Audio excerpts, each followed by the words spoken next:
O heavenly King, comfort of the Spirit of truth, Lord, everywhere present and fillest all things, treasury of blessings and giver of life, come and abide in us, cleanse us from every impurity and save our souls, O good one. Amen. So I'll share this screen. Oh, you need to let me share my screen. Oops, sorry.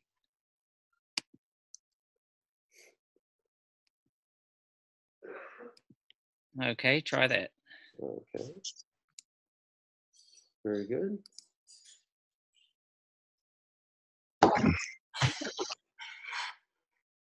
All right. Okay, we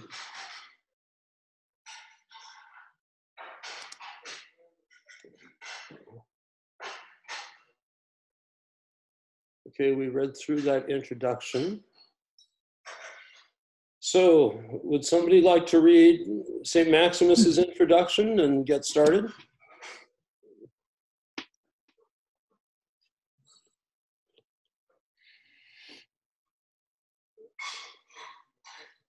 Incidentally, it mentions in this first paragraph that he also wrote a treatise on the ascetic life. Only I don't know that it's ever been translated. There's a lot of the works of St. Maximus that have not been translated, because he wrote a lot. And so, who would like to read? I can read. Okay. 400 texts on love. Forward to Elpidios the Presbyter.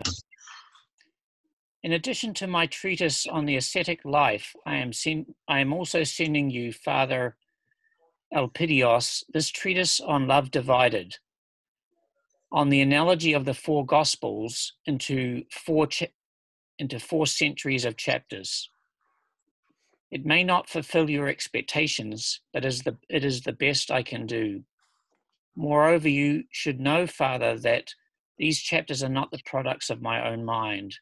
On the contrary, I have gone through the writings of the Holy Fathers and collected from them passages relevant to my subject, condensing much material into short paragraphs, and in this way making it easier to remember and assimilate. In sending these chapters to you, I beg you to read them with sympathy and to seek out only what is profitable in them, overlooking the inelegant language. I also ask you to pray for my unworthy self, bereft as I am of all spiritual blessing. I have this request too. Do not be annoyed at what I have written, for I have merely carried out what I was commanded to do. I say this because we who plague people with words are many nowadays, while those who teach or are taught by actions are few. Please give careful attention to each chapter, for I suspect that not all the chapters are easy for everyone to understand. Many of them will need to be studied closely by most readers, even if what they say seems to be very simple.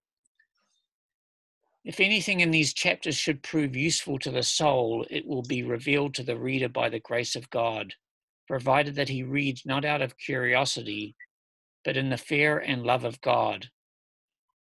If a man reads this or any other work, not to gain spiritual benefit, but to track down matter with which to abuse the author, so that in his conceit he can show himself to be more learned, nothing profitable will ever be revealed to him in anything. Okay.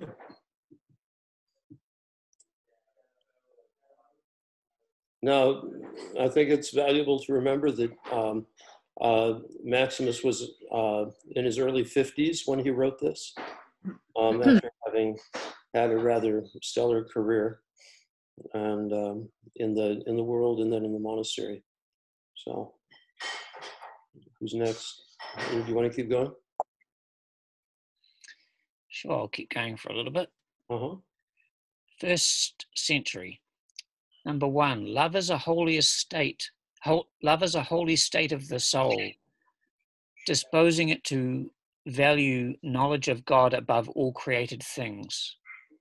We cannot attain lasting possession of such love while we are still attached to anything worldly. Okay, so I'll make a comment probably after each one.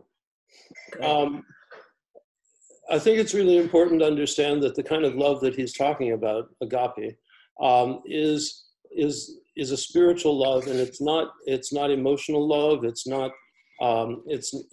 Has nothing to do with romantic love, but rather it's the state of the soul's openness towards God, and the receptivity to God's activity within the soul.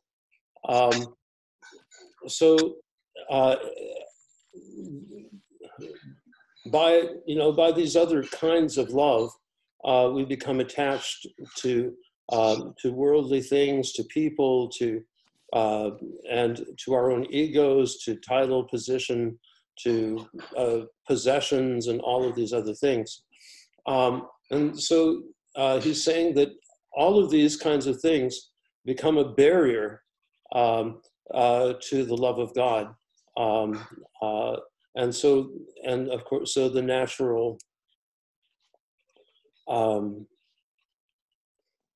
way we deal with that is by detachment, by letting go of our attachment to all these earthly things.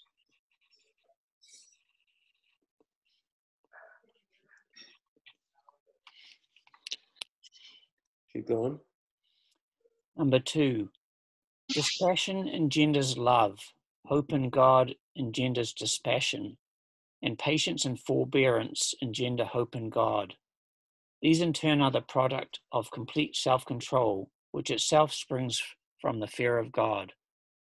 Fear of God is the result of faith in God. Okay.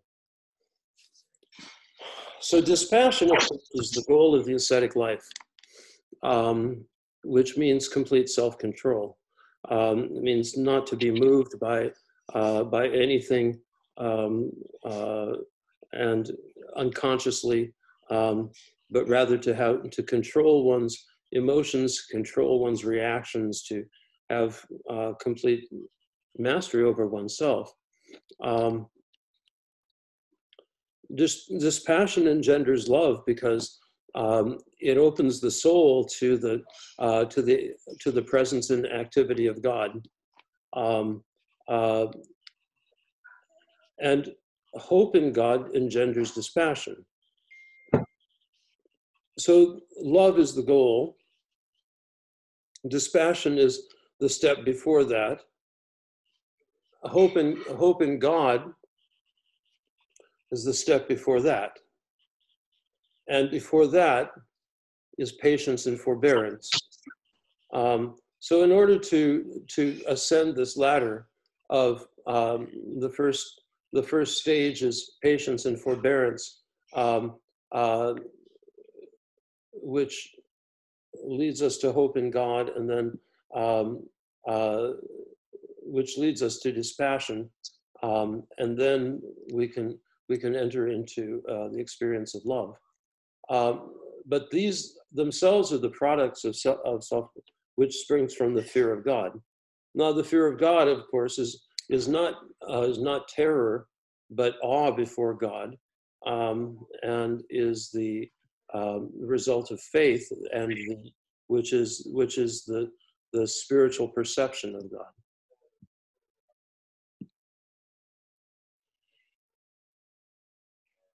Ladika, Uh-huh. I was going to add that the one thing that one must remember is that the one doesn't replace the other. It's more like they stack these attributes.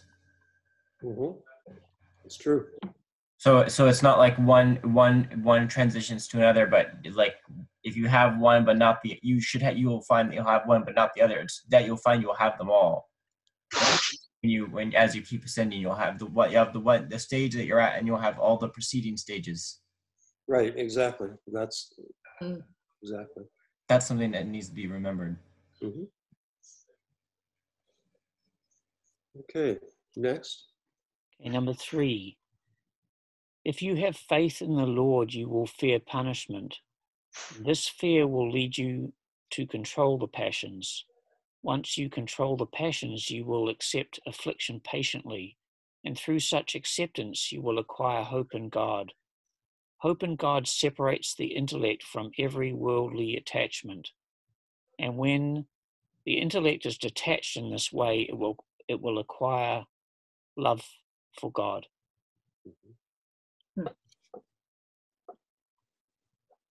Well, the fathers say that the first stage in the spiritual life is the first stage of the fear of God, is the fear of punishment.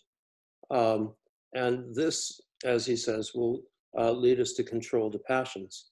But once we grow beyond the stage of fear, and which is moderated by our self-control,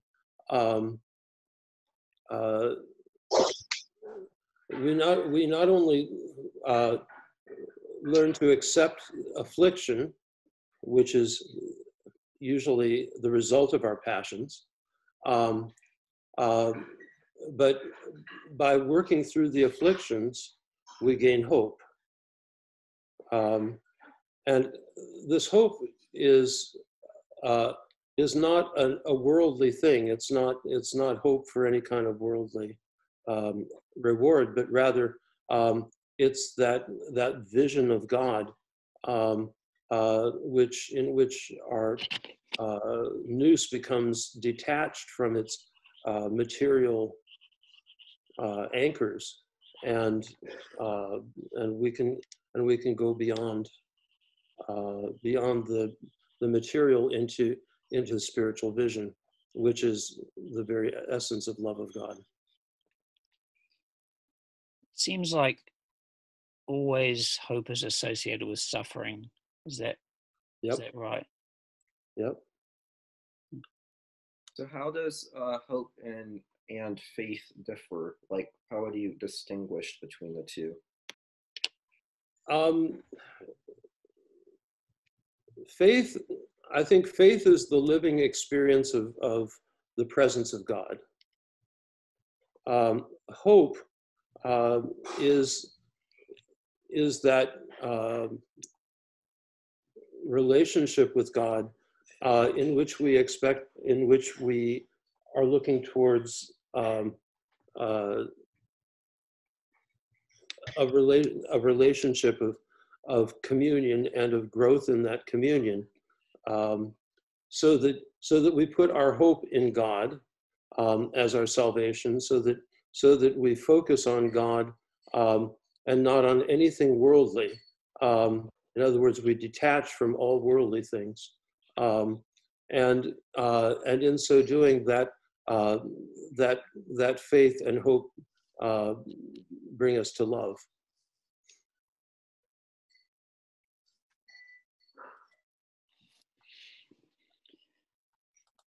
Number 4. The person who loves God values knowledge of God more than anything created by God, and pursues such knowledge ardently and ceaselessly. Mm-hmm. In other words, we must love God more than anything else. 5. If everything that exists was made by God and for God, and God is superior to the things made by him, he who abandons what is superior and devotes himself to what is inferior shows that he values things made by God more than God himself. Mm-hmm. In other words, no idolatry.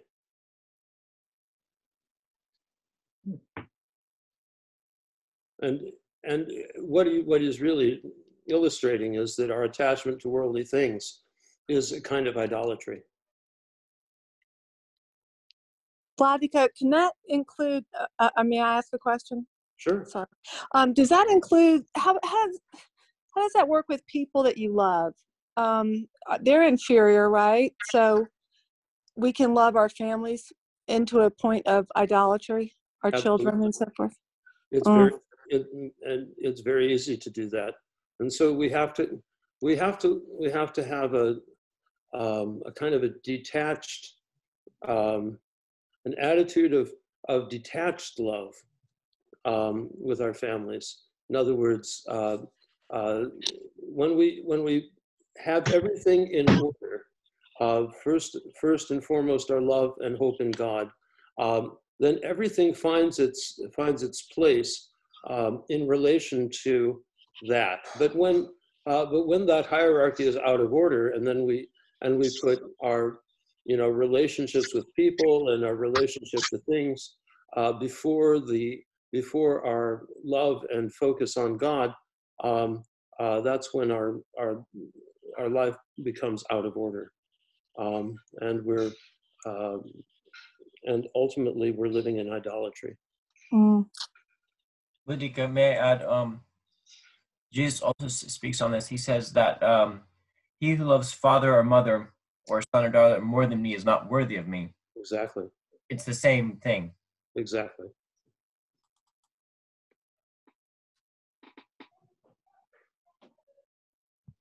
Dika, if I can ask, how do you know if you love your family more than you love God? Well, I think you have to, I think it's partly, do you trust God that God will take care of them, or do you think that their salvation depends on you? And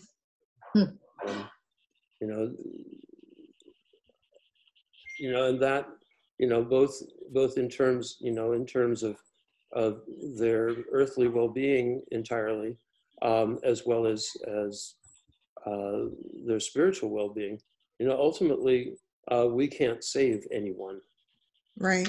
We can try and help them. We can show love for them, but in the long run, ultimately, it's only God who can save. I see. That reminds me of the Protestants who say, like, how many souls have you saved today? The same number you have. None. Right, exactly. I got to work on my own soul. Yep. So let's go next. Let's go to the next.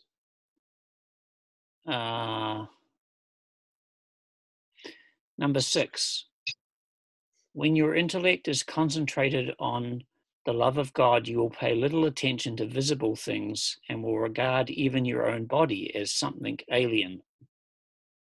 Okay. No comment. 7. Since the soul is more noble than the body, and God incomparably more noble than the world created by him, he who values the body more than the soul, and the world God created more than the Creator himself, is simply a worshipper of idols. Very clear.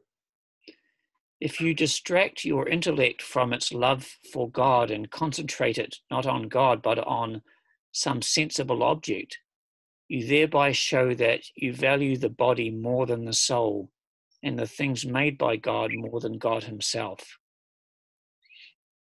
Mm-hmm. He's essentially building an argument here. So keep going.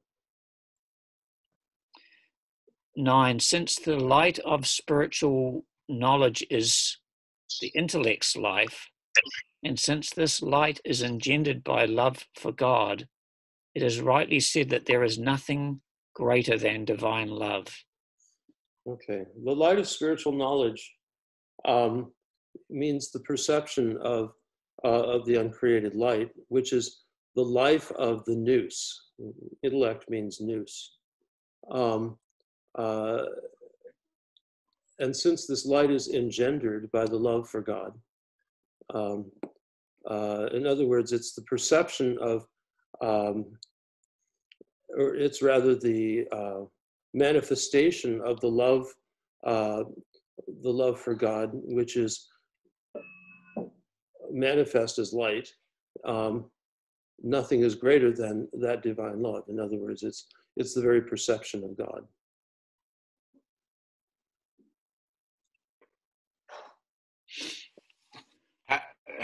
How do we, I mean, obviously God takes idolatry very serious because he is a jealous God. He wants us to be in love with him rather than his creation. On a human level, we view jealousy as a negative attribute. So how can I transition to thinking of God being jealous is something I wouldn't want to inflict upon him when I view jealousy as a negative attribute? Well, when the passions are projected on God, that's that's more of a human perception. Okay. God doesn't have passions. Okay, that's very important. So we perceive God as jealous when he wants us to worship him instead of idols or create of whatever variety. So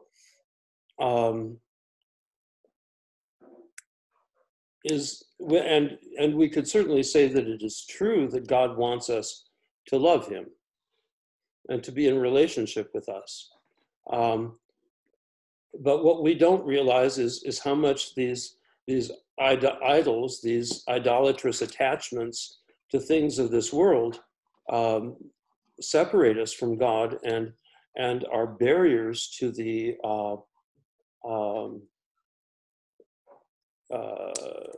love and to the perception of God.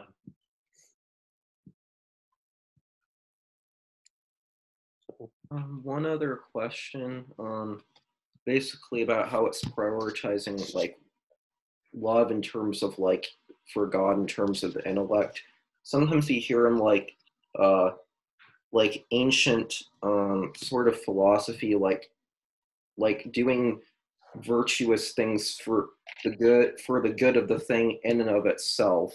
So what's your perspective on doing something good for its own sake? Well, that's not a bad thing. It's not necessarily virtuous per se, in the sense of leading us into communion with God, but doing good works is a good thing.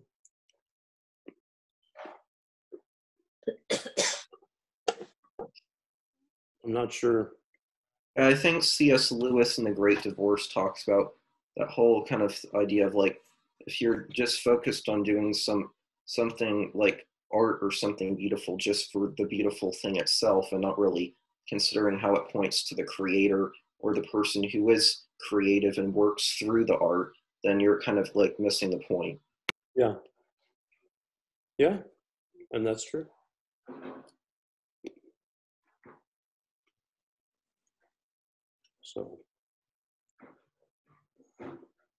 So we move on.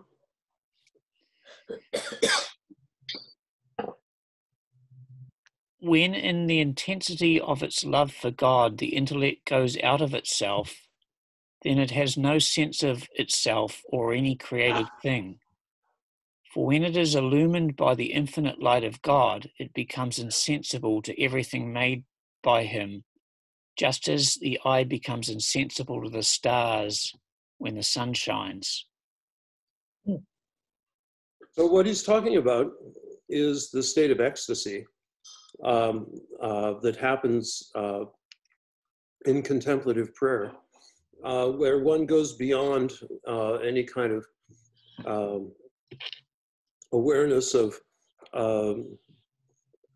where you transcend the subject-object kind of universe, and you enter into the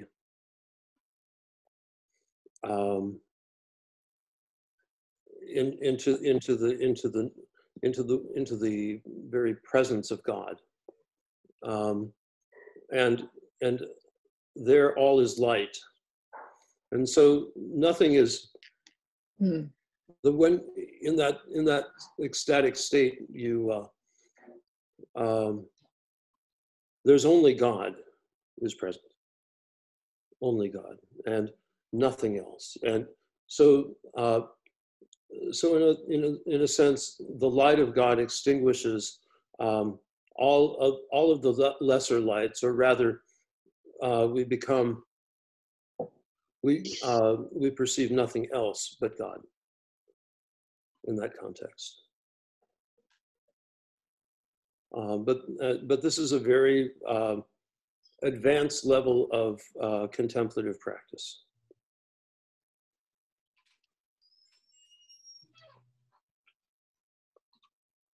So, should we go on?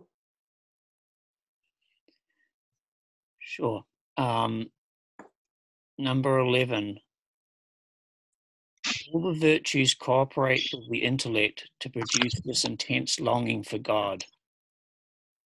Pure prayer above all. For by soaring towards God through this prayer, the intellect rises above the realm of created beings. Okay, pure prayer is the condition of the nous, of the soul, as it enters into ecstasy, going out of itself.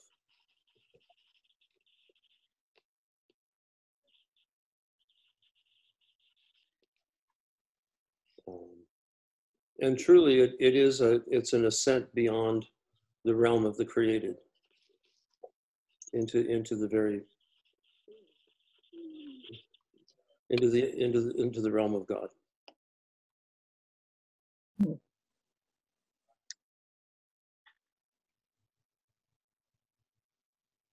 Okay.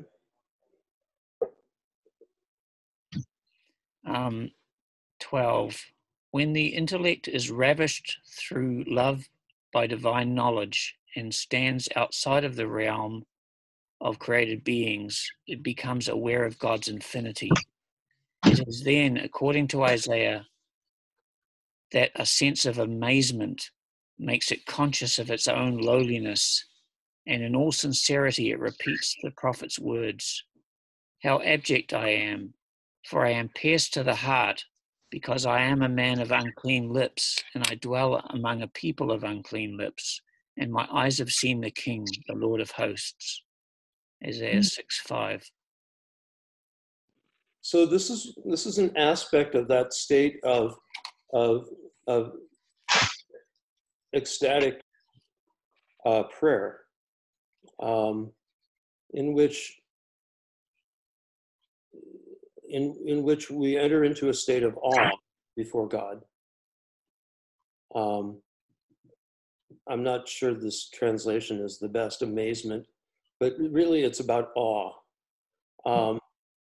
And yet there remains self-consciousness within that, and it is that consciousness of our own lowliness and sinfulness. So, as he says. Well, Dick, I have a question about, not about the love, but the reference we always hear, Lord of Hosts. The Hebrew word in English is pronounced Sabaoth. Mm-hmm. When we're talking about the Lord of Hosts, what's the nature of the host? Angels? Yes, the angelic armies. Supposed to be referring to armies.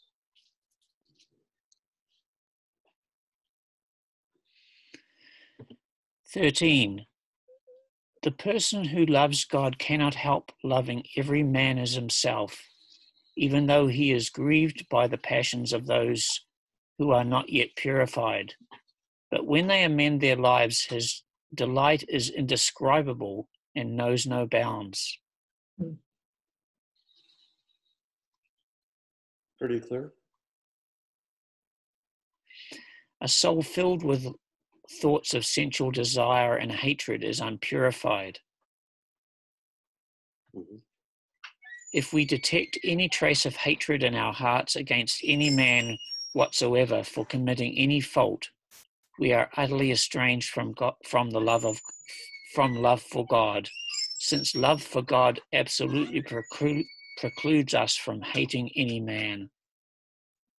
I think this is very clear and very convicting. And how critically important it is to be purified from hatred.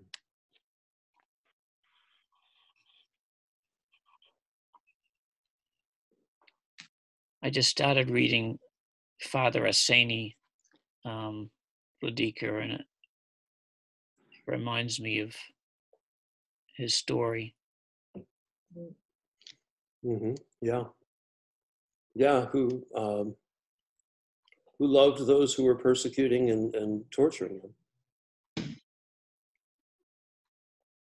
But it's so far from where we are, especially in the current political climate, where both sides are preaching against hatred and yet hating one another. Yes. Mm-hmm.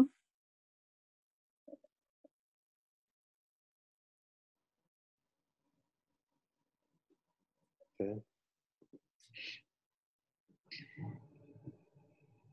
He who loves me, says the Lord, will keep my commandments. And this is my commandment, that you love one another. John 15. Thus, he who does not love his neighbor fails to keep the commandment, and so cannot love the Lord. Blessed is he who can love all men equally. What an incredible challenge that is.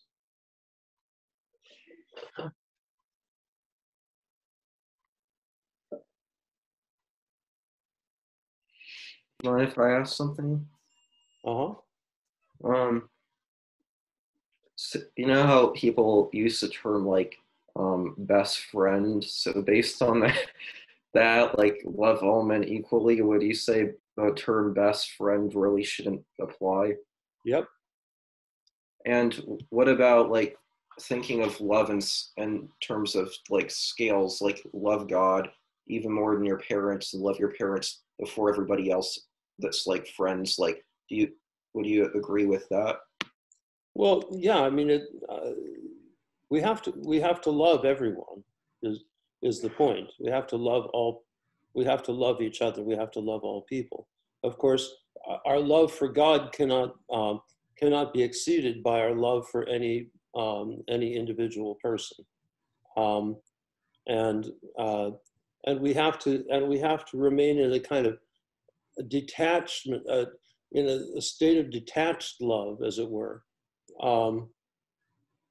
towards all those who are around us. And so even those who are closest to us, even our family and friends, there has to be a kind of a detachment in that love, so that we don't make them into some kind of idols. Vadika, when I was thinking, the reason why we have to detach is not just because it can make them into an idol, but if we are detached to one person, right, by loving them too much, we can't love all equally. Right, exactly. It's the only way to love all equally is by being detached. Yep. Well, don't you think we ought to, I mean, the word love, the way we use it in this country, I love ice cream, I love my dog, I love my house, or whatever we love. We say love all the time. And so it loses its true meaning. How would you define love? How would you define love as we're using it here in this book? Well, in that goes back to the very beginning, and where he clearly defines love as the essentially the fundamental nature of our relationship with God, a complete openness to God, and a complete focus on God as the very content of our lives. If we, we can have emotional attachments, and we can have, whether it's a friendship or whether it's a marriage or whether it's parents with children, or those are not bad by any means. They're not evil, but they have to be in order, and they have to be subordinate to our love of God. Right. So the love of God has to transcend all other things in our life. And to the extent that we let any other attachment or relationship in our life get in the way and distract us from the love of God, to that extent we've made that other person or thing or relationship an idol. Mm. So to say I love my dog and I love God are two totally different statements, right? I hope so, yes.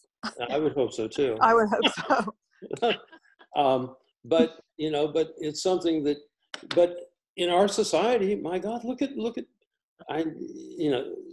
you can go take your dog to the vet and spend $10,000 on surgery, and you can get them, you can get them buried and spend $10,000 on in an animal cemetery for them, or get them stuffed and put on your mantle, and and it and it's there's an attachment there. That's out of order, right? Right. We treat our pets better than we treat the people around us. We certainly better than the poor. And so I think this is one of the things that that this can very much teach us, is that this is about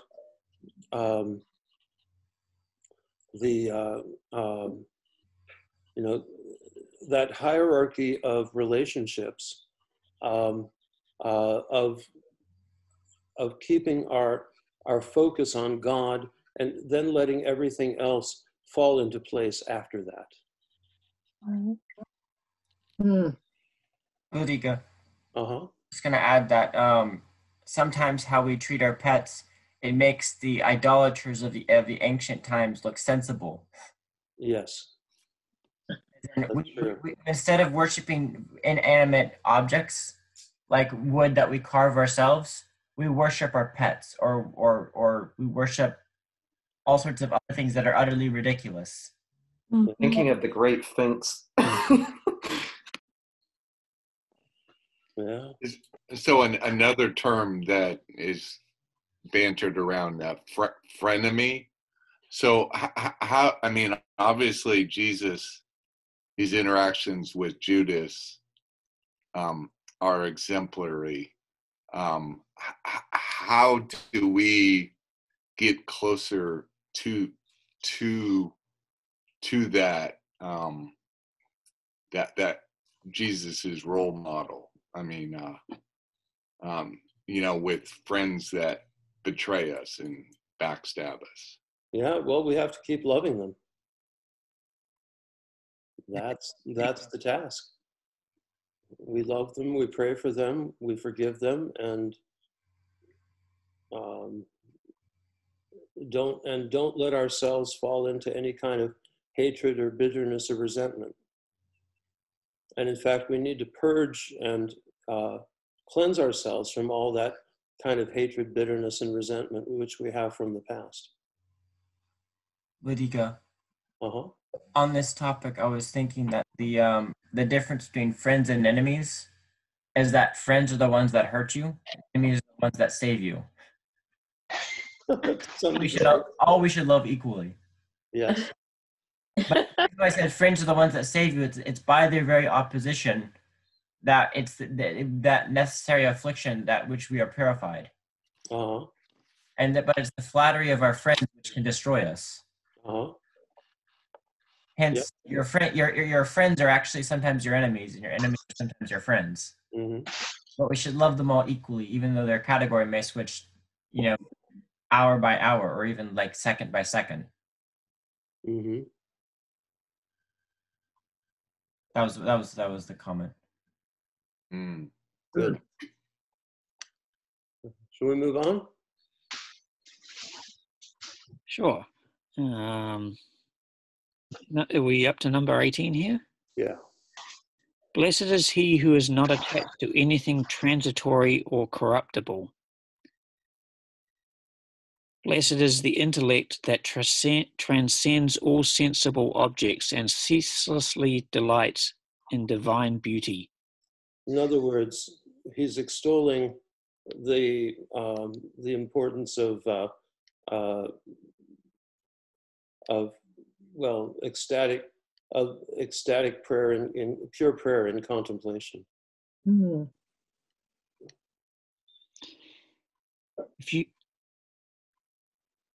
If you make provision for the desires of the flesh and bear a grudge against your neighbor on account of something transitory, you worship the creature rather than the creator. Uh-huh. Is that clear? I think. If you keep your body free from disease and sensual pleasure, it will help you to serve what is more noble.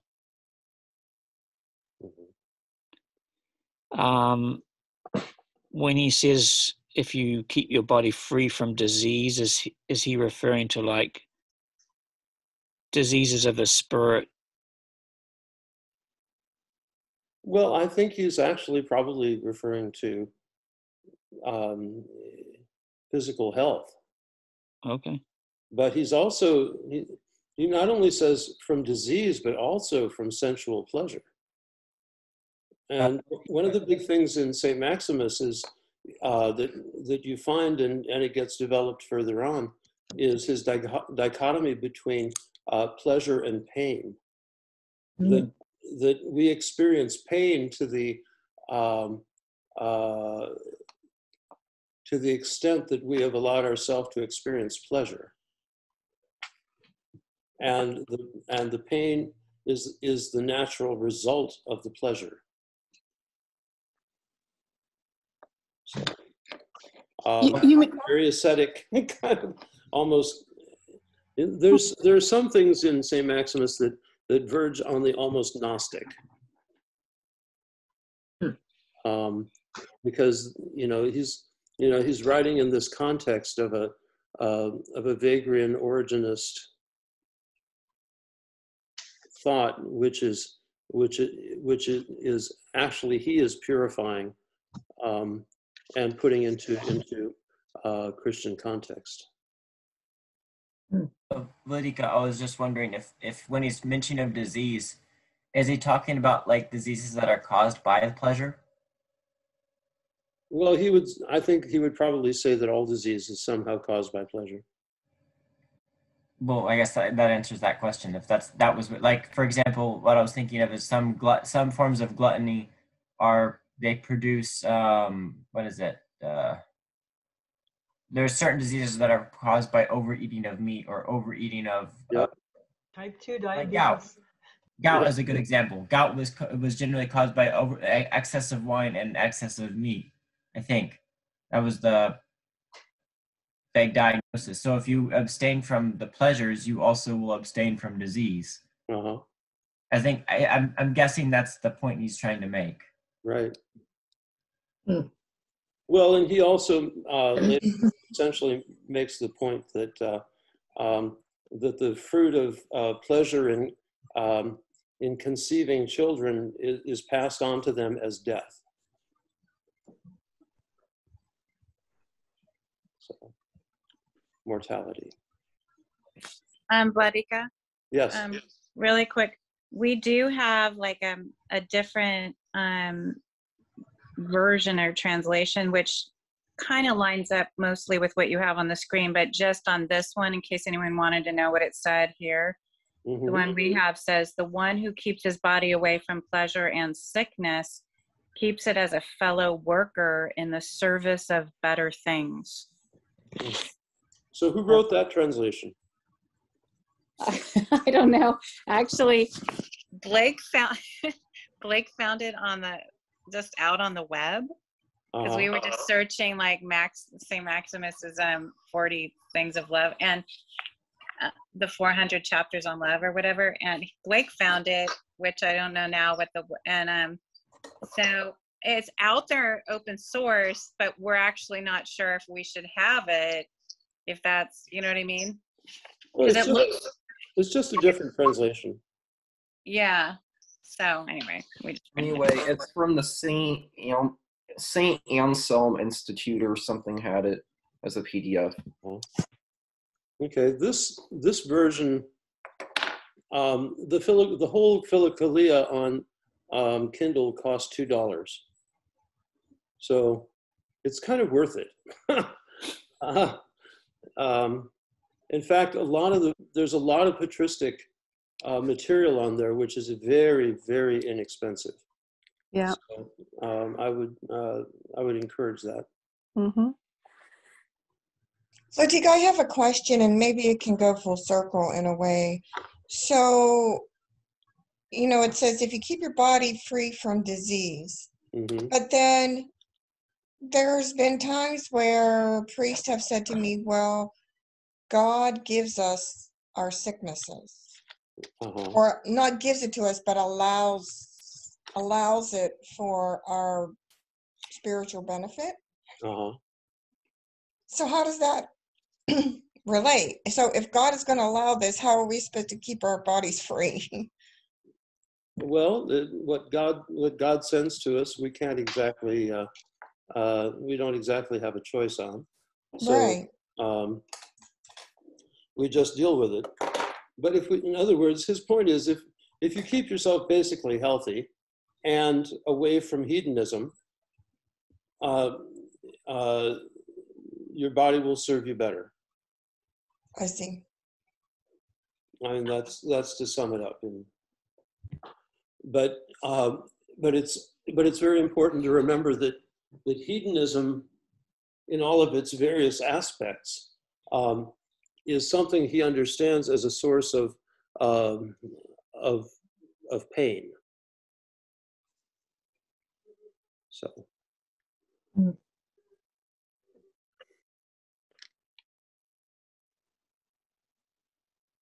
Okay, shall we move on? Yeah. Hold on. Just a question. Is that people seek pleasure when they're in pain, when they're suffering? Often, yeah. I mean, is it pain to be bored? Is it a pain to be bored? Yes, probably. It's the passion of despondency. This reminds me a little bit, Vladika, of when you were saying, that what we perceive of as hell is actually a state where people are in the presence of God, but they are almost burnt by his love. And so it seems to be that I'm losing my thought, but somehow that, sensual pleasures sort of disrupt us being able to connect with God, and so they really damage us. They create pain because the ultimate pain is to be disconnected from God, or to be in not a good relationship with him. So yeah. But let me jump in on that, because I'm stirred by sort of the building thought that the sensual pleasure is like a disease, and therefore it's something that we should avoid. That doesn't make sense to me. We're people. Yeah, we have senses, and those are given to God. And enjoying those, seems to me, is part of who we are, and that's a good thing. It's not a bad thing. Right. Understand that it says that if you get, if you get attached to that, then it's harder to choose what is more noble. As this says, it's harder to, in fact, become disattached and attached to God. I can understand that, but I guess. What are your thoughts about the perspective that sensual pleasure is something that we should avoid? Well, It's when sensual pleasure, it's ultimately when sensual pleasure becomes an end in itself, which means that there's an attachment to it. And of course, it is a created and transitory thing. And if we become so attached to the sensual pleasure, it distracts us from God. So, for example, addictive behaviors focus on sensual pleasure, right? Drunkenness, getting high, sexual release, whatever the addictive behavior is, and it becomes an end in itself. It becomes something that a person has no control, no self-control over. In other words, it's a passion gone out of that's gone out of control, and so that becomes fundamentally disruptive of the relationship with God, right? And so that's the idea.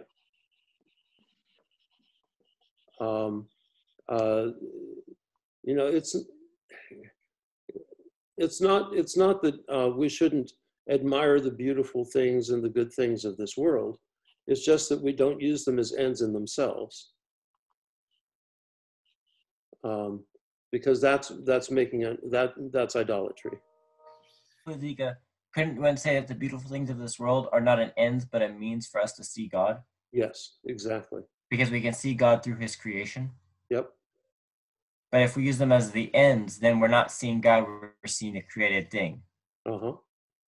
And we're worshiping the wrong. We're worshiping the wrong thing. We're worshiping the created thing, not the one who made them. Right. Exactly. So the trick is to actually like look through the object to see the designer in the design. Yep. So, but this ascetic worldview is very alien to our American worldview. Yes. Only this is the core. I would maintain this is the core worldview of Orthodox Christianity.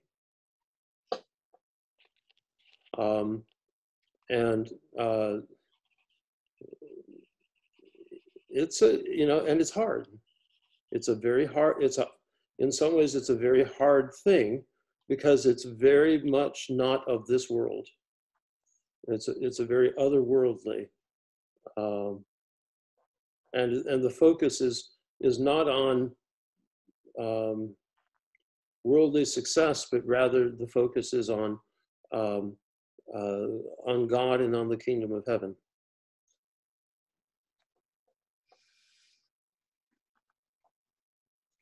So, as the Lord said, put first the kingdom of heaven, and everything else will be granted unto you. Yep, exactly. So if you focus first on the things of the kingdom of God, then everything else that you might need, God will provide for you. But if you get your order out of line, so you think the end is the things that God provides for you, you'll miss the point entirely. Yep. Which I think is going back to his original point about idolatry.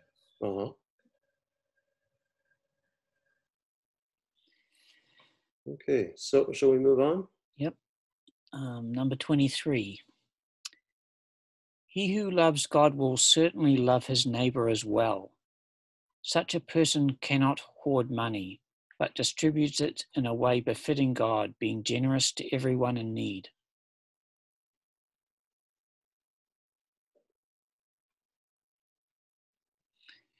He who gives alms in imitation of God does not discriminate between the wicked and the virtuous, the just and the unjust, when providing for men's bodily needs.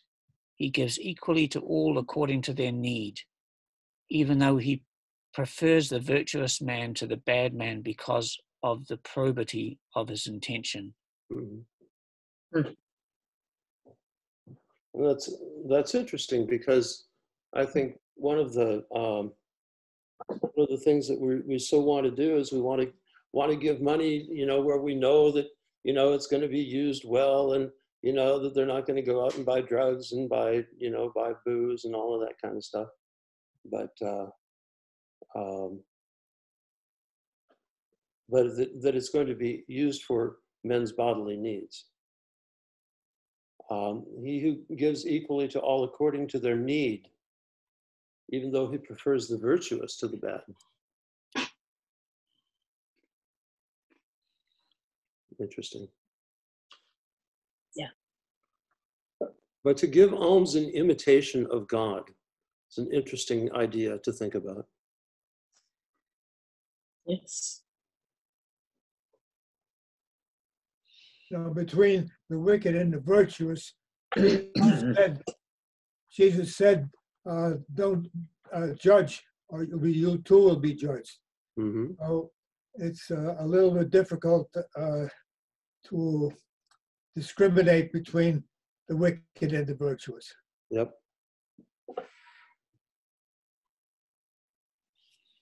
Is Saint Maximus saying that we receive alms whether we deserve it or not from God?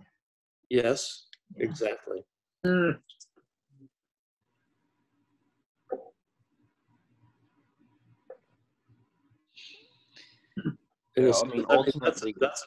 That's a whole summary of our life, that we're receiving alms from God.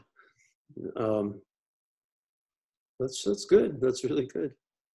I know for I drew some criticism when I worked at AOL because I was indifferent, though I had a boss that was critical. I was at AOL and Nextel when they were both startups, and when stock options were being tossed around. And, I knew some of the people used it for God's glory in planting churches, but then other people drove Lamborghinis. And the verse that came to my mind at the time is God calls the rain to fall on the just and the unjust. Yep. And I figured each person goes before God on the judgment day to, that I wasn't going to judge.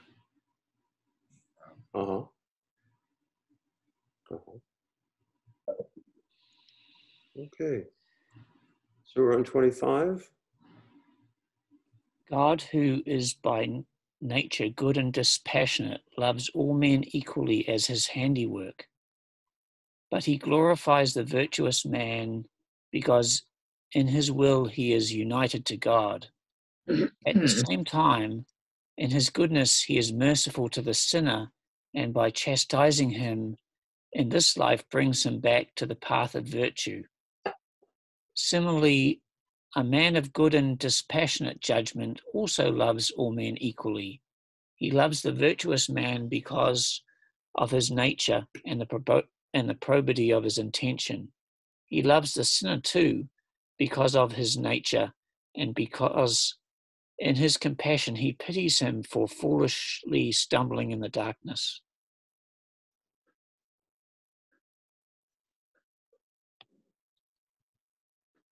Mm-hmm.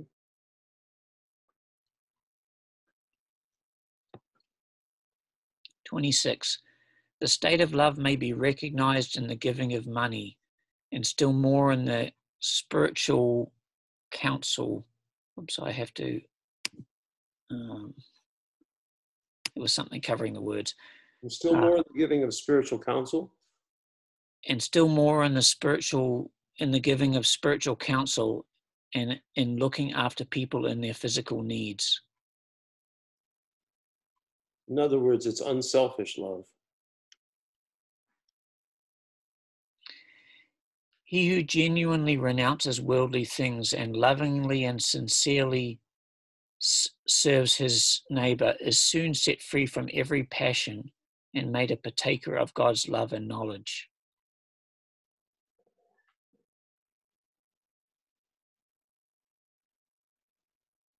little ad for the monastic life there.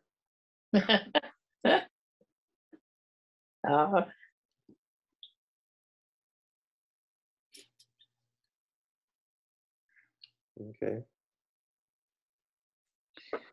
He who has realized love for God in his heart is tireless, as Jeremiah says, in his pursuit of the Lord his God, and bears every hardship, reproach, and insult nobly, never thinking the least evil of anyone. Well, this is a hard saying, and but you know, but it's true.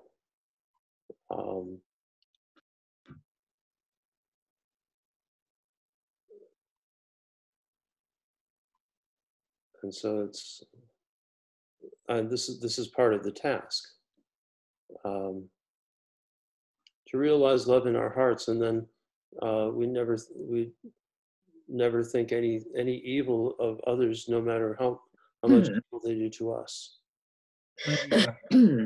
This is kind of what goes back to the point I was saying earlier about how you see your enemies and friends as the same. Your enemies are those that are those that compliment you, and your friends are those that rebuke you, right?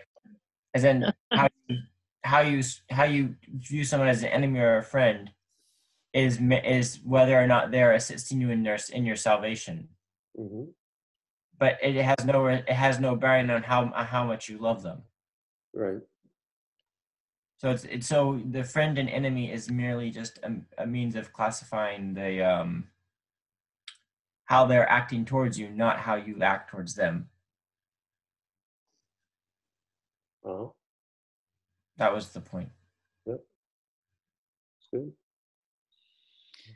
We go on. It seems sort of in this world that there's quite a bit of pressure to take sides a lot of the time. So it seems like the very act of being dispassionate probably provokes some sort of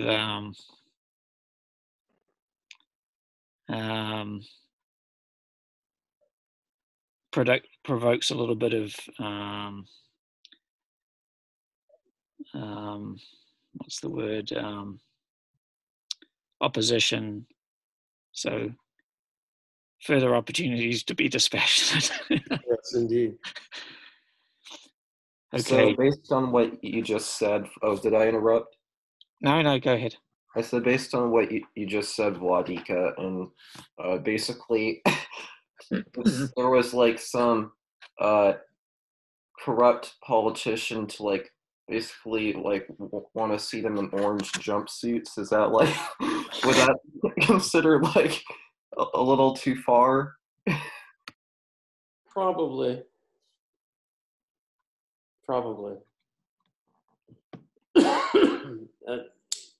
The idea is to purge any kind of hatred or resentment or any ill feelings towards anyone from our hearts.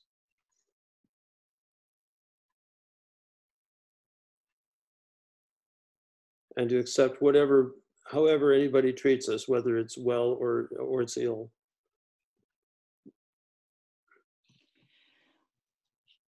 I was reading a verse the other day, Vladika, where the Lord says if your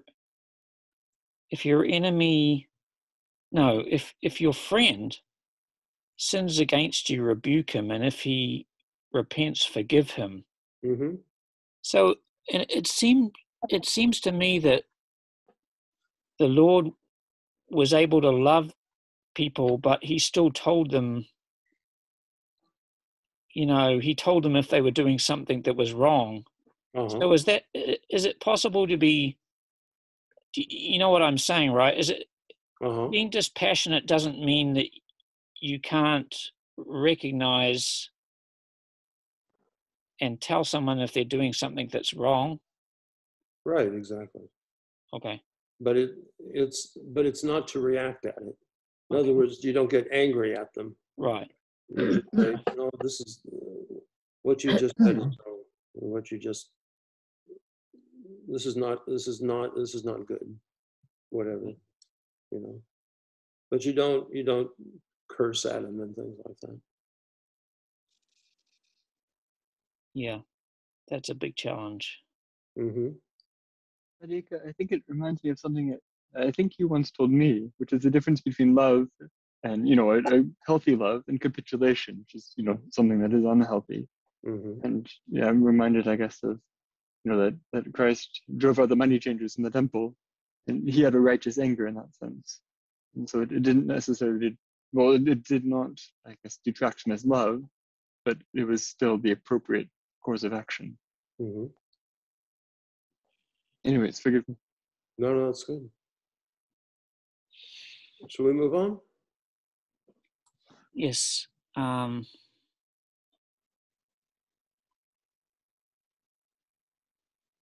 Okay, number 29. When you are insulted by someone or illuminated, guard against angry thoughts, lest they arouse a feeling of irritation and so cut you off from love and place you in the realm of hatred. Mm-hmm. What does this mean? I don't get that one. My translation says humiliated, not illuminated. Ah, Right. I think in this sense, illuminated means that it helps you see your own faults. Yeah. So it's like being able to see your own faults, and therefore you think that you therefore the angry thoughts is that you get upset at them and you get irritated at them, that they're actually revealing your own failings. Mm-hmm. I see. Yeah. That makes sense. But I think humiliation is probably a better translation than. Yeah. It's Yes. a clearer translation. It takes a little bit of mental gymnastics to get the other one. So that Yes. makes perfect sense as well. So, in other words, no resentment.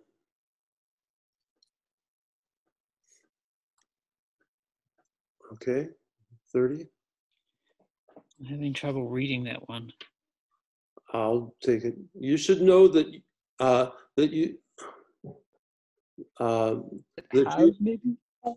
you have been greatly benefited when you have suffered deeply because of some insult or indignity. For by means of the indignity, self-esteem has been driven out of you. Now, one of the problems in this translation is the use of the word self-esteem, because for the most part, the word is in Greek is kenodoxia, which means vainglory. So, so being insulted or being humiliated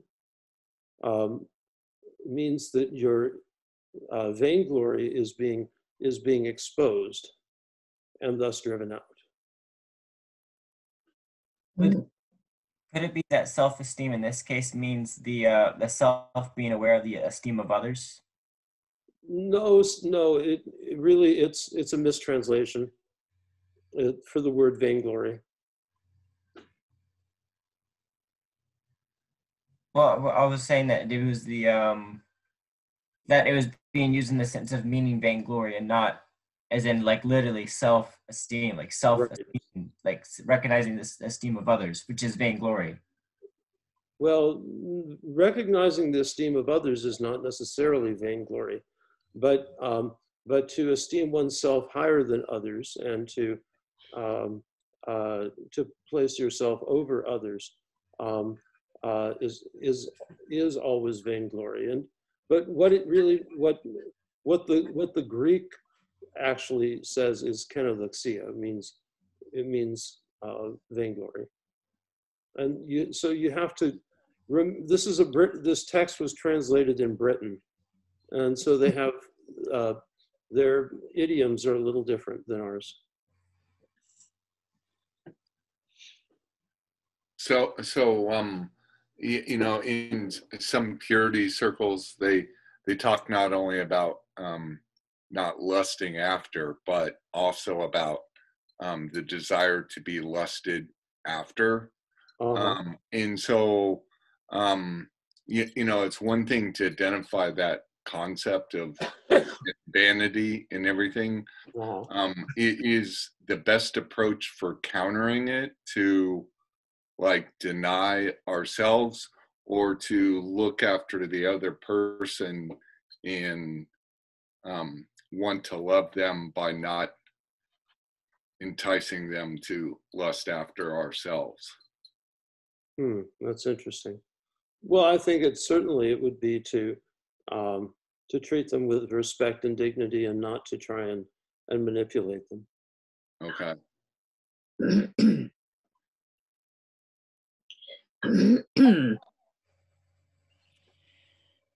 31.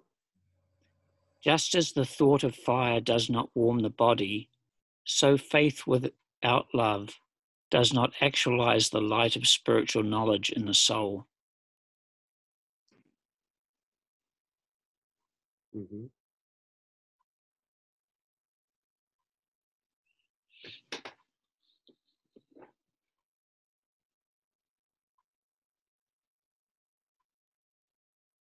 I think that's a very important one for me, Vladika, because so often I'll decide to do something and I won't actually do it.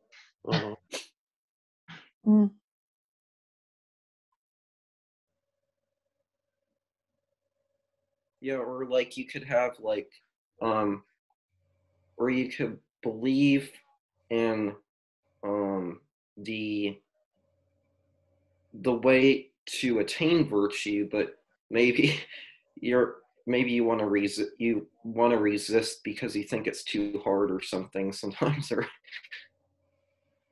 I'm feeling lazy.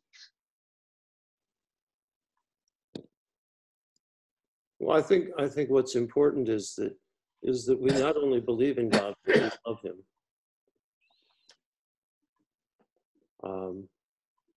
And so simply belief in God, in other words, rational consent to the idea of God, it does not actualize the light of spiritual knowledge. In other words, it doesn't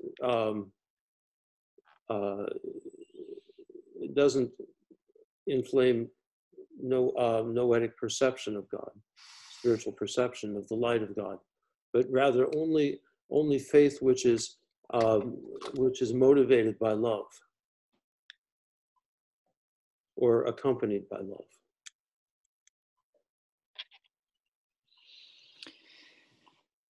Just as the light of the sun attracts a healthy eye, so through love, knowledge of God naturally draws to itself the pure intellect. A pure intellect is one divorced from ignorance and illumined by divine light. A pure soul is one freed from passions and constantly delighted by divine love. Okay, back to 33. A pure intellect is one divorced from ignorance. What is ignorance in this case is the refusal to acknowledge God. In other words, there's no ignorance in a pure intellect, but rather it's illumined by the divine light of the presence of God. Vladika, could ignorance also be said to be like one who closes his eyes after emerging from a cave and refuses to open them? In a sense, but it specifically refers to the refusal to. I mean, that's the same idea. It specifically refers to the refusal to acknowledge God. Right. I was using the examples like the light of the sun as being like the light of God. So as a man who emerges from a cave but refuses to open his eyes, so the soul that as it comes, as knowledge is given unto him, like he can feel the warmth of the sun, right? Used to it. He doesn't, but still he refuses to open his eyes. That was the comparison that I was making. Okay.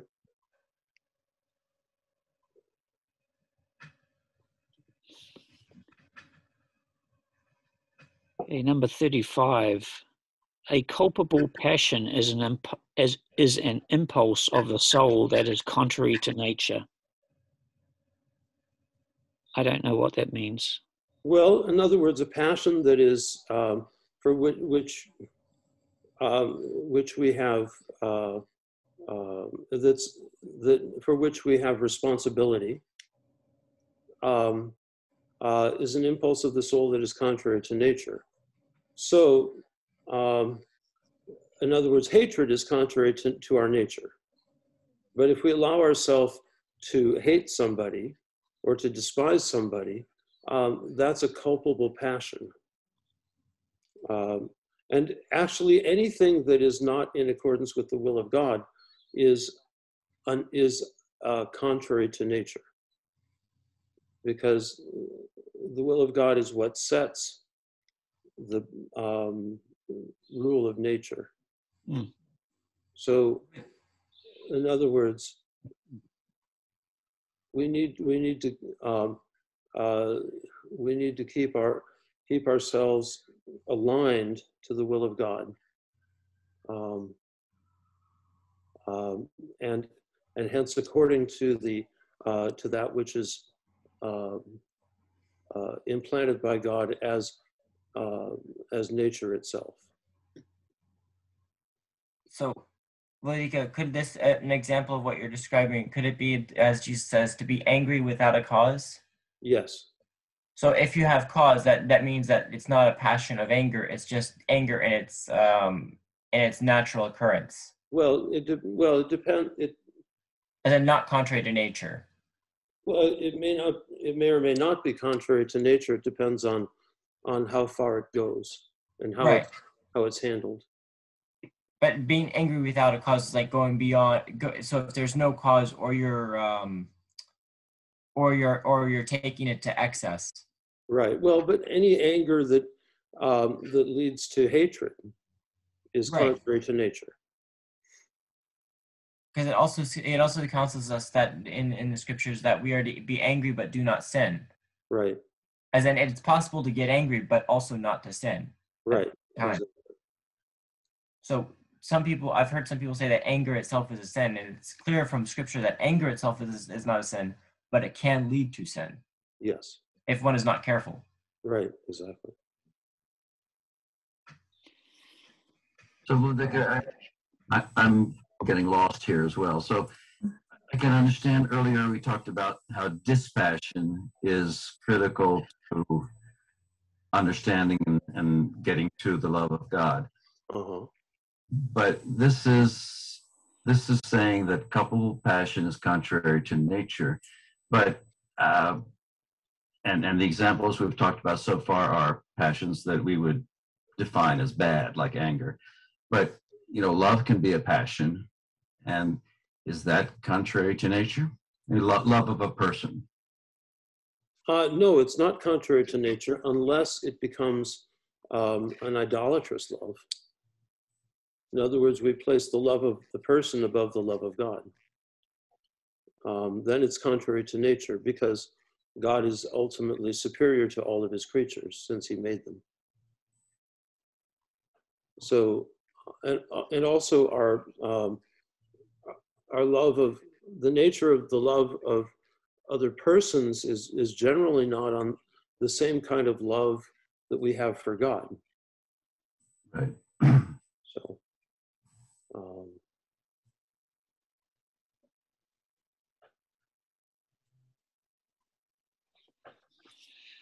I was wondering, with regard to this chapter, if you will, if you could help me understand a past, I guess, a story I heard of a monk on Mount Athos, who I think he had been raised during World War II, and so and I guess his family was in Germany, and so to keep him quiet as an infant, his mother would give him alcohol, and so he grew up with this alcohol addiction.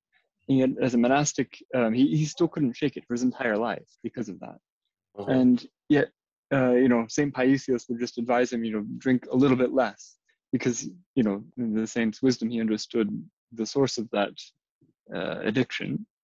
And I think St. Paisius, you know, later confirmed he had, you know, entered into the, you know, the gates of paradise after he had proposed.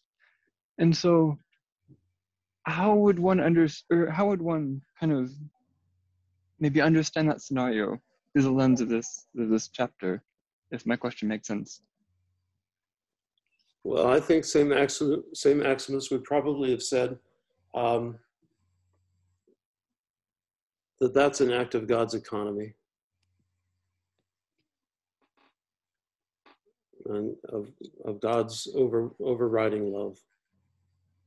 And also, Vladika, if he was listening to his spiritual father and he indeed drank a little bit less, wasn't there an attempt for him to try to break that bond of addiction?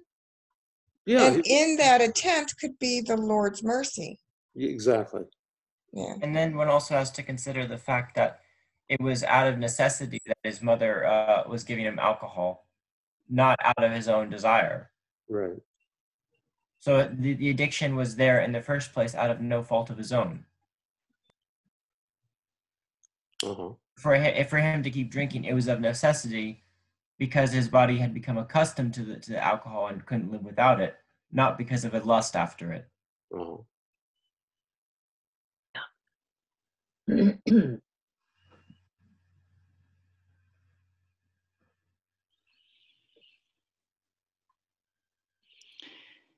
Okay.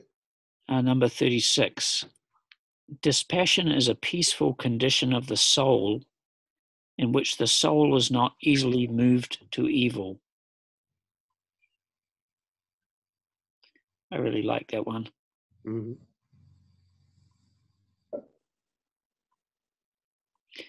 Yeah. I think it reminds me, I don't know if I have this story fully correct, but once I think Saint Seraphim came out of his cell and saw someone stealing his donkey, and he helped the man onto his donkey.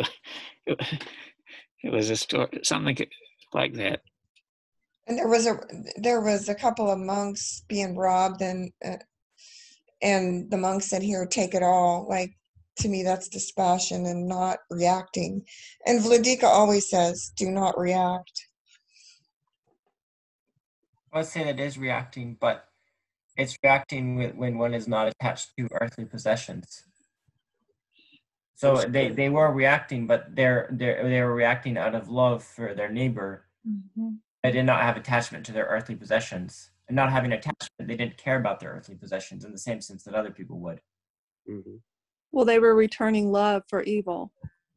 I meant reacting in an evil way, not just not reacting, period. Just do not react in a bad way. Right. Now, how do you temper justice and mercy? That's probably a hard question, but as St. Isaac said, thank God that he is not just. Right. None of us wants his justice. Yeah, God's mercy, God's justice is his mercy. The thing is that people say that God isn't just, but the thing is God is just. It's just to those that seek his mercy, he gives it freely. But it's not that God isn't merciful. I'm not saying God isn't merciful, but God is also just. It depends on how you approach that. Like God rewards. God is righteous. But righteousness includes justice. It is, but it also includes not condemning those. It includes forgiveness. That's right. But what I'm saying is you can have justice and also have mercy. It is possible. God is the perfect example of such. Mm-hmm. In our culture, though, justice is very often thought of in terms of revenge. And I think this is contrary to the teaching of Jesus Christ. Right. But revenge is not justice. No, it's not justice. Revenge is hatred. Yep. And justice is born out of love for your neighbor. Yes. Trying to cure the soul of the ail that caused the injustice in the first place. Uh-huh. So like the ancient Greek, like I think it was Socrates was saying that justice is like medicine. And it's applied to evildoers to cure them of the passions which cause them to do evil. Uh-huh. But it's not born of hatred. Right. But it's born of love. So therefore, justice and mercy are both equally part of love. One can be both just and merciful at the same time. Mm-hmm. They're not contrary, is my point. Right. So we go through 40 and then we'll call it a night? Sure. Mm-hmm. Number 37. A man who has been assiduous in acquiring the fruits of love will not cease loving even if he suffers 1,000 calamities. Let Stephen, the disciple of Christ, and others like him persuade you of the truth of this. Our Lord himself prayed for his murderers and asked the Father to forgive them because they did not know what they were doing.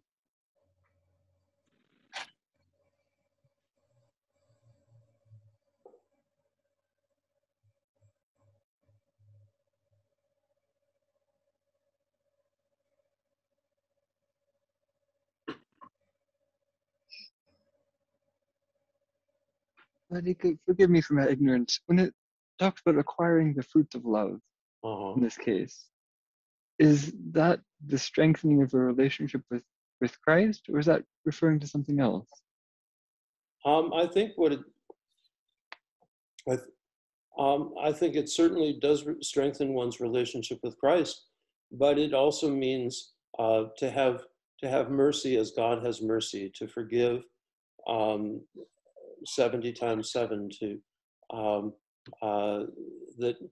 forgive and to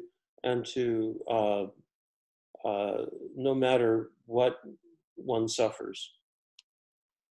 It's the fruit of love. Thank you. That's very helpful. Could it also be said that it's the acquiring of virtue? That's part of it, yeah, certainly. As acquiring the virtues that are born of love? Yeah, of course. Because all virtue is born of love, because God is love, and all virtue comes from God. Yep. And isn't it also said that that the virtues are like the unperishable gems? So you can either build up wood, hay, and stubble, which is the perishable, or you can build up gold, silver, and precious stones, which is the imperishable, or the virtues. Uh-huh. And so therefore, to acquire the virtues is to build up treasures in heaven, which is of gold, silver, and precious stones, not of wood, hay, and stubble, which would purge by fire. Uh-huh.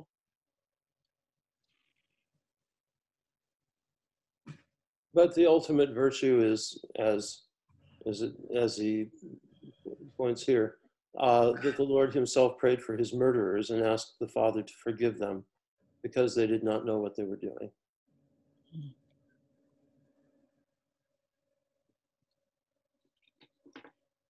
So 38. If love is long-suffering and kind, a man who is contentious and malicious clearly alienates himself from love. And he is alienated from love, and he who is alienated from love is alienated from God, for God is love. Very clear.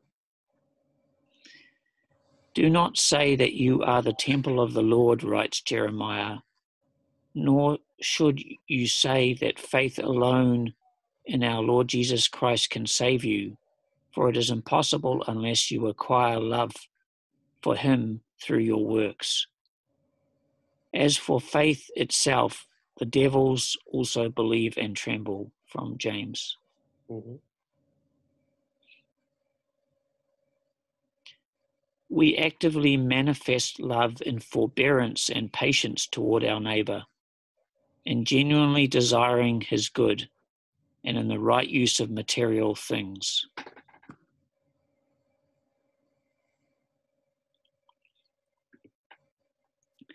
In 41, he who loves God neither distresses nor is distressed with anyone on account of transitory things.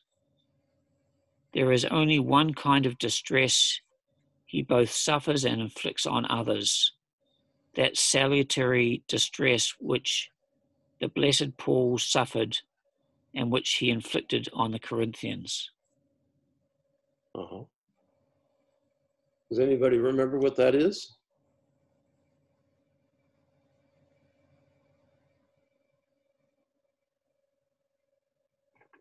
No. Was it the thorn?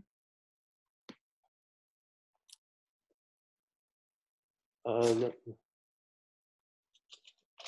the verse that he cites is, for even if I made you sorry with my letter, I do not regret it. Though I did regret it, for I perceived that the same epistle made you sorry, though only for a little while. Now I rejoice, not that you were made sorry, but that your sorrow led to repentance. For you were made sorry in a godly manner, that you might suffer loss from us in nothing. For godly sorrow produces repentance, leading to salvation, not to be regretted, but the sorrow of this world produces death. For observe this very thing, that you sorrowed in a godly manner. What diligence it produced in you, what clearing of yourselves, what indignation, what fear, what vehement desire, what zeal, what vindication. In all things you proved yourselves to be clear in this matter. Therefore, although I wrote to you, I did not do it for the sake of him who had done the wrong, nor the sake of him who suffered wrong, but that our care for you in the sight of God might appear to you.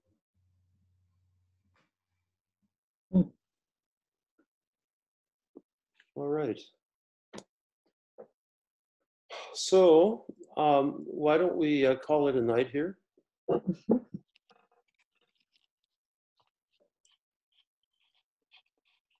And so we'll start there next week.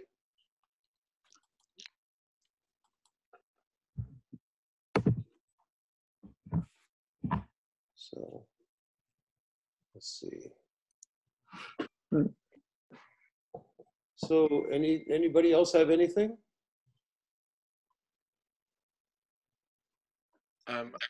Ladika, I have a real quick question. So you mentioned contemplative prayer. In the Northern Virginia area, I was also aware of a Anglican church that taught theophostic prayer, which I guess people go to like other people like pray over them or something. Is contemplative prayer a solo practice? Yes. It's okay. It starts with the Jesus prayer and then moves beyond it into the prayer of silence. It's also called hesychastic prayer. Hesychasm. Okay. In our tradition. Reminds me back when I was Anglican, they had like intercessory prayer, like you came up like to these like prayer team people and like, yeah, they like put their hands on you and all that sort of stuff. Yeah, that's all kind of more charismatic kind of stuff. Okay. From the charismatic revival. But we don't do that in the Orthodox Church. Which actually is reassuring, because I think there's some pastors that have come out of those communities that are warning against some of that practice. Yeah, some of it can be a little intrusive, shall we say? Well, Dika, could it be that it's a misunderstanding of of ordination? Well, yeah. I mean, there's a general misunderstanding with the charismatics about a number of things. But the practice of laying on hands and praying over someone is actually a misunderstanding of ordaining someone. Well, no, it's about healing. I mean, that's what's done in the scriptures in terms of healing. All the I remember it also elders says of the that, church, that they may lay hands and anoint. right. So you're saying it comes from a misunderstanding of holy unction. Right, exactly. And not ordination, because I was thinking it could also be from a misunderstanding of holy ordination, as that the two practices look identical because they can't distinguish the difference. And so when they're sending out a missionary, they do the same thing, but they're sending them out. And when they're trying to heal someone, they do the same thing, but their intention is healing. So it's there's with Protestants, there's generally confusion about such things. So. Vladika, do you mind really quick if I ask you something? It kind of goes back to some of the first several little chapters on love at the beginning of our time tonight. So talking about like being free of earthly cares, and like even though we're living in this world, as Augustine would say, the city of man, where we are to be reminded every day of participating in God's economy, the city of God, and being, of course, loving him and him alone, and not earthly cares. So one of the things I'm struggling with, and it goes back to this like Facebook chat amongst a whole bunch of like Orthodox homeschoolers, that just really triggered this really long, like hundreds of people were chiming in, and it didn't get ugly. It was just kind of, people were all over the place with their opinions about it. But it all got started because some mom asked the other Orthodox moms, like, do you have your kids say the Pledge of Allegiance, in your homeschool every day? And most everybody said, well, not really, but I'm not opposed to the Pledge of Allegiance. And then some were saying, oh, that's creepy, no way. So, it just started this whole dialogue about whether having, from a civic citizenship standpoint, if it's wrong or sinful as Orthodox to have a sense of, I guess, patriotic pride or love of one's nation. And if that is counter to the life of an Orthodox Christian. Here again, it's not wrong in and of itself, but it is wrong if it displaces love for God, if it displaces commitment to the church and life in the church. We have in America, and as in many other places, what's developed is a kind of civic religion where people have made patriotism into a religion. So, for example, we have our saints, George Washington and Thomas Jefferson and so forth, except of course now they've been canceled. We have our shrines, we have our altars and holy places, like supposedly the Capitol or the White House, and defiled. And then there's the holy book, the Constitution. It was to be allegiance would be the creed. The Constitution and the Bill of Rights, and other things which are basically being disregarded and put on the trash heap. They're the the high priests, the president, and and the Congress, and the they're kind of Levites, and and then of course you have the Council of Rabbis with the Supreme Court, and But Deacon, don't forget the Speaker of the House. Oh, that's wonderful. Yeah, I know. You've got another high priest. And so what do we've created a religion out of it. We have our feast days.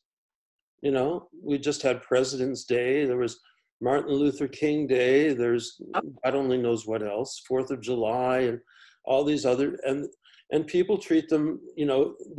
They don't regard them any differently than they regard Christmas and Easter. Yeah, they're sacrosanct. Yeah, and is that evil? No, it's not really necessarily evil. Now in Russia, at least in the monastic world, they called the civil holidays, or my spiritual father called them a Bisovsky Praznik, which means a demonic feast. I don't think ours are necessarily demonic, but maybe Halloween. Well, Halloween, if you're talking Halloween's about pretty Halloween, demonic. certainly. But and the fact that Orthodox do Halloween, some of them, yeah, so sad. but that's actually not a civil holiday. No, that's not part of the civil religion. That's just part of the cultural. Yeah. But we've taken the government and deified it. And you'd think that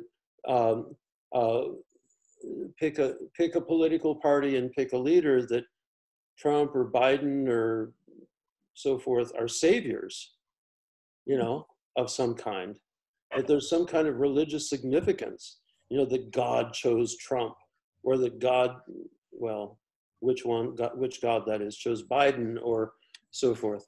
What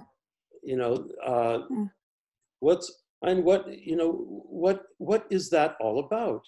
It's a loss of the sense of a real religion, and because of the loss of the real religion, Christianity, people have created a fake religion, patriotism, and substituted it. So that's something evil. That's about nationalism. Or nationalism, or nationalism the is same bad thing? in and of itself. Globalism isn't necessarily even bad in and of itself, or evil. Now it can be manipulated, but nationalism is not a bad thing or an evil thing.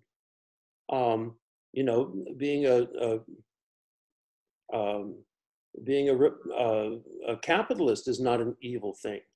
I will say that being a communist is an evil thing, because it's rooted in Marxism, which is rooted in the hatred of God, in the abject hatred of God.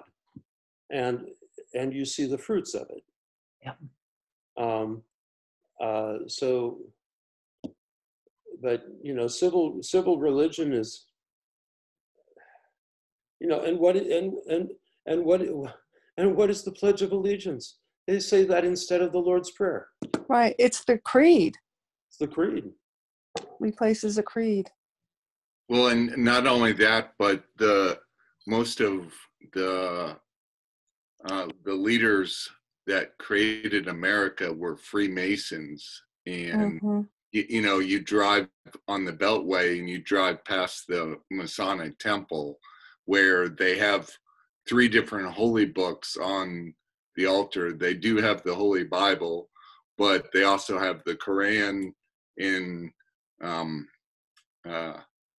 the Jewish Old Testament, and they allow people to be initiated with whichever book. And I can't help but wonder if God is a jealous God. Right. Well, clearly it demonstrates that they can't distinguish that which is holy from that which is not. Right. It doesn't elevate them. It just shows that it demonstrates their lack of understanding. Right. So, but the real point, and this is where the traditional Orthodox understanding of a Christian monarch comes in. That the monarch is a manifestation, he's a sacrament of the presence of God in the midst of his people. And he's not there even as an autocrat to be a tyrant. He's there to have to show the authority and the power of God. In other words, he's to be invisible to God. Now in capitalism, we have the idea of like investments and like stock and all that stuff, but like the whole idea of like gain, like what's your thoughts on that? Like if you were not a monastic, but you were just like a lay person, like who you were saving up just in case there was a time down the road, like you needed financial security or that sort of thing. Well, is that a bad idea? I don't think so. Financial security is important, but if you think that's going to save you, then you're mistaken. If you think that by stocking up on food and supplies, you're going to survive the apocalypse, you're fooling yourself. I mean, you could easily get killed by a piece of shrapnel, and just all your stockpiles could be just left to someone who just wandered by. Right? Exactly. So the point is, don't put anything before God. Put your hope in God. Put not your trust in princes or in the sons of men, in whom there is no salvation. And we do that way too often. But you couldn't have that saving up money in place of seeking after the virtues, like seeking after Christ. Couldn't that be seen as foolishness because you're putting your trust in riches and not in God? It's not a bad thing to save money, but in place of serving God. In place, if you think you're serving God by doing that, you're probably deluding yourself. That's what I was getting at. As a replacement, or instead of serving God, you're doing that. Not right. Exactly. If you're able to do both, that's fine. But really quick, Bloody Guy, if we're rapidly headed in the direction of communism, as is quite obvious, then shouldn't, and we know that that's evil,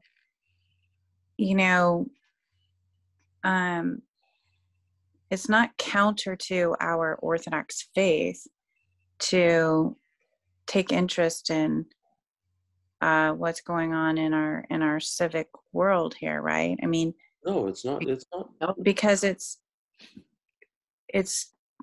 so scary.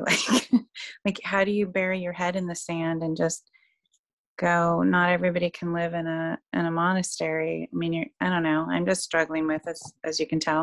Well, the thing is, we can't allow ourselves to become obsessed with it. Right. And sometimes burying your head in the sand is a way to de-obsess yourself from it.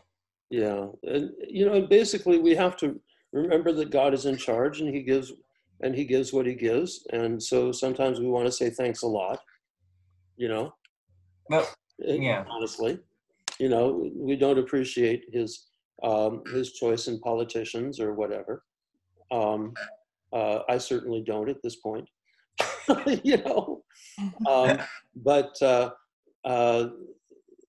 I mean, that's what He's given us for a reason, maybe for our sins, and or for our salvation,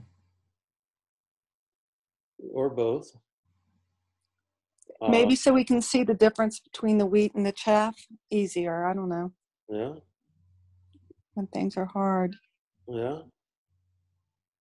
So, but we simply have to accept God's providence for us and work with that and trust in God that He will save us, and that's His business, and ultimately we don't worry about the things that we can't change.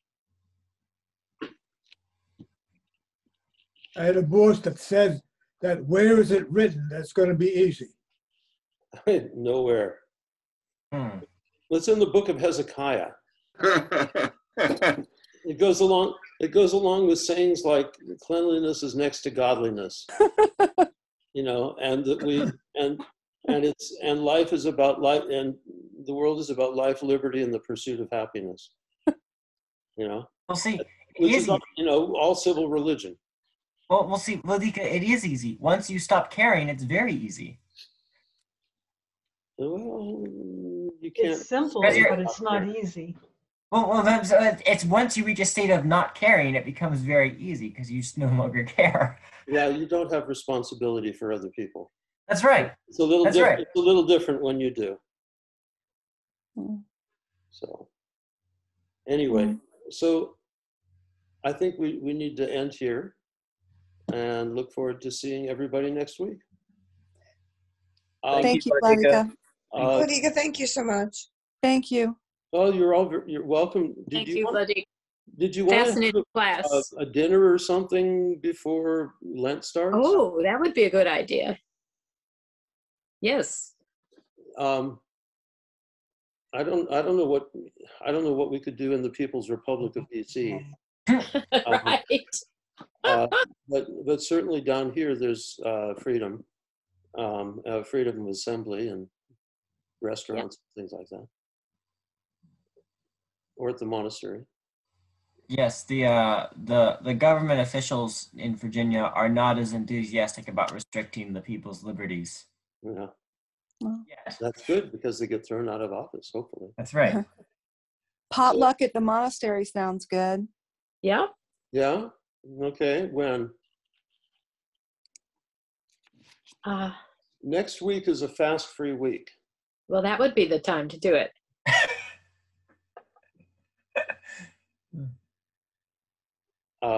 You want to do it on Tuesday? Sure. What about everybody else? That works for me. Can you make the trek down? Sure. Tuesday's good. What time are you thinking, Vladika? Well, we have Vespers at 5. We could delay Vespers till 5:30. Mm-hmm. That sounds and have dinner after that. I don't know what traffic's like. But they can what time? Tuesday. What time would you need to leave? Well, I'm just thinking for people coming from the north. I don't know what the what 95 is like at that time. I would probably have to leave at around 5 or 6, about like around 5:30ish. It's not very bad. So around. I mean, I don't think there's as many people on the road these days, but there's not. Yeah. Yeah. Well, if you carpool with somebody who has Easy Pass, and there are 3 people. Yep. That helps. Yeah. We're okay. Okay. Somebody want to organize this by email? Peter, would you be Peter willing? should do it. I don't have the list, otherwise I would. Yeah, no, I'll so I'll send out an email. So there won't be a class next Tuesday. There'll be a potluck at the monastery, correct? Sounds good. But with Vespers first, Vladika, if we can do Vespers first, that would be wonderful. That would be good, yeah. Yeah, definitely. Good. Vespers at 5:30. Starts at 5:30. 5:30, yeah. And people should just bring, maybe we can organize what people need. You know, That would, we can organize that online with you, Peter. Okay. But if we want to make Vespers at 5:30, we need to leave around 4. Yeah, unfortunately. Next Tuesday or next Thursday? Tuesday. Tuesday. Tuesday. Looking at Tuesday. Okay. We could do we could move Vespers to 6. Well, that would help, Vladika, actually. That would help. Yeah, that would help. We'll do Vespers at 6. Yeah, and we could leave at 4:30. That would be easier. Yeah, that would be a lot easier too for me. Okay. Sounds good. That way I have a chance of not being late for Vespers. Yeah. What is it, Vladika? For poor Herman, it's too far from Albuquerque to come. Oh, yes. I would love to make the drive, but it is a little long. Yeah. If no one has a private plane, they can lend them. And for you too, JC. Yeah, Herman, but you're at 6,000 feet, so just ride down the hill. Perfect. I'll just get my bicycle out and we'll have a ball. There you go. All right. Well, very good. God bless you. Sounds wonderful. Thank you. Okay. So Thank you, Vladika. All right. God bless you. Take care. Thank you, Vladika. Wonderful, Vladika. Thank you.